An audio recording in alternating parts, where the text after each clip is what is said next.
সম্পর্ক দূরত্বে নয়, ধ্বংস হয় অবিশ্বাস ও অহংকারে। সম্পর্ক কখনোই শুধুমাত্র দূরত্বের কারণে নষ্ট হয় না। শারীরিক দূরত্ব হয়তো সাময়িক বিচ্ছিন্নতা তৈরি করতে পারে, কিন্তু প্রকৃত ভাঙন ঘটে তখনই যখন সম্পর্কের ভিত দুর্বল হয়ে পড়ে মিথ্যার ভারে, অহংকারের বিষে, অসম্মানের আঘাতে এবং অবিশ্বাসের গভীর অন্ধকারে। একটি সুন্দর সম্পর্ক টিকে থাকে পারস্পরিক শ্রদ্ধা, আন্তরিকতা এবং অটুট বিশ্বাসের উপর। কিন্তু যখন স্বার্থপরতা নিঃস্বার্থ ভালোবাসাকে গ্রাস করে, বেইমানি বিশ্বস্ততার জায়গা দখল করে আর বিশ্বাসঘাতকতা হৃদয়ে ক্ষতের দাগ ফেলে, তখন দূরত্ব নয়, মানুষের মনই হয়ে ওঠে সবচেয়ে বড় ব্যবধান।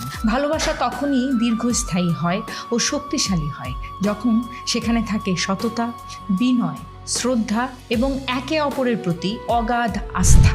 কারণ সম্পর্কের আসল সৌন্দর্য লুকিয়ে থাকে মন থেকে মনের সংযোগে, যা কোনো দূরত্বই ভাঙতে পারে না কখনো। কিন্তু একটি মাত্র ভুল এবং মিথ্যা কথা সহজেই ভেঙে দিতে পারে হাজারো স্বপ্ন।